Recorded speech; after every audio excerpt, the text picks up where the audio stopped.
Baik teman-teman, pernahkah kamu merasa kesulitan saat membuat presentasi, padahal materi yang kamu miliki sangat kuat? Atau mungkin kamu pernah merasa presentasimu gagal menarik perhatian audiens, meskipun sudah banyak persiapan? Nah, di video ini kita akan mengungkapkan rahasia di balik perencanaan yang matang, yang menjadi kunci sukses sebuah presentasi. Nah, betul tuh Krisna. Tahap pertama dalam menyusun presentasi yang efektif adalah memang perencanaan. Tanpa perencanaan yang baik, presentasi kita jadi malah membingungkan audiens, bukan memberikan dampak yang kita harapkan.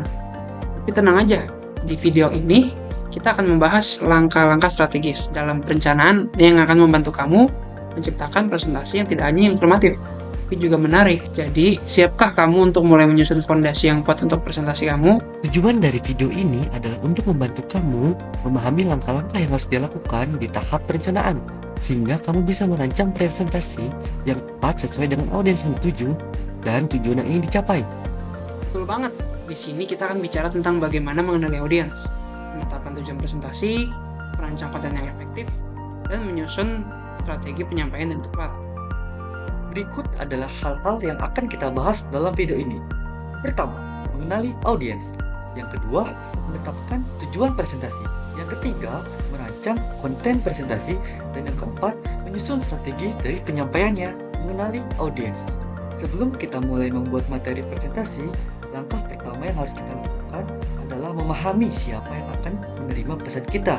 Kenapa ini penting? Karena setiap audiens itu punya karakteristik yang berbeda-beda, seperti usia, latar belakang pendidikan, dan budaya. Semua faktor itu mempengaruhi cara penyampaian pesan yang efektif. Jadi, jika audiens kita adalah anak-anak, tentunya kita harus menggunakan bahasa yang lebih sederhana dan gambar yang menarik juga. Nah, sedangkan jika audiens kita adalah profesional, kita harus pakai data atau fakta yang lebih mendalam supaya mereka jauh lebih menarik. Lalu, setelah memahami audiens, langkah selanjutnya adalah menetapkan tujuan dari presentasi itu. Betul, secara umum memang tujuan presentasi itu bisa dibagi dalam 3 kategori. Yang pertama itu kognitif, yang kedua itu afektif, yang ketiga itu psikomotorik. Kognitif itu buat nyampein informasi baru atau pengetahuan. Afektif itu untuk mempengaruhi perasaan atau sikap audiens terhadap satu hal. Nah, yang psikomotorik ini untuk mengajarkan audiens keterampilan atau tindakan tertentu setelah presentasi.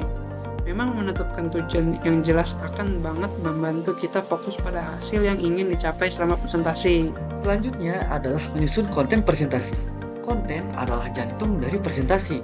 Dari penyusunan harus terstruktur dengan baik agar audiens bisa memahami pesan yang ingin disampaikannya. Nah, ada beberapa metode nih yang bisa diterapkan teman-teman dalam menyusun konten. Yang pertama, dari umum ke khusus. Metode ini dimulai dengan menyampaikan gambaran besar atau konteks umum terlebih dahulu. Habis itu, teman-teman bisa kerucutkan informasinya jauh lebih yang spesifik. Contoh, awali dengan menjelaskan tren teknologi secara umum, lalu teman-teman bisa fokuskan ke bagaimana tren tersebut mempengaruhi dunia pendidikan. Nah, yang kedua, dari masalah ke solusi. Pendekatan ini emang sangat efektif buat ngebangun ketertarikan audiens. Kita bisa mulai dengan menjelaskan suatu masalah, lalu kemudian menunjukkan bagaimana solusinya bisa ditawarkan. Habis itu, kita bisa jelaskan. Contoh, jelaskan permasalahan siswa yang kurang memahami matematika. Lalu kita tawarkan solusinya berupa media pembelajaran interaktif. Nah, yang ketiga, dari teori ke contoh konkret.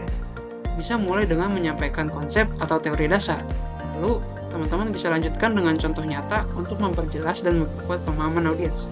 Contohnya adalah, teman-teman bisa jelaskan prinsip belajar aktif, lalu bisa tunjukkan implementasinya di kelas melalui studio kasus atau video. Dan terakhir, menyusun strategi penyampaian. Ini adalah tahap terakhir dalam perencanaan. Di sini, kita merancang bagaimana cara menyampaikan pesan yang sudah kita rencanakan dengan tepat. Betul banget Krisna, pemilihan media yang tepat memang sangat penting di tahap ini.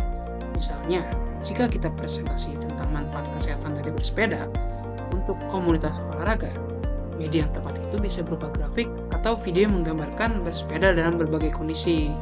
Itulah tahapan dalam perencanaan yang harus dilakukan. Setelah perencanaan ini selesai, kita akan melanjutkan ke tahap persiapan yang akan membantu mengubah rencana menjadi presentasi yang siap disampaikan. Jadi, pastikan lagi ya kalau teman-teman sudah paham semua poin penting ini ya. Sampai jumpa di video selanjutnya, di mana kita akan bahas tahap persiapan yang akan membuat presentasi kamu semakin siap dan matang. Dadah!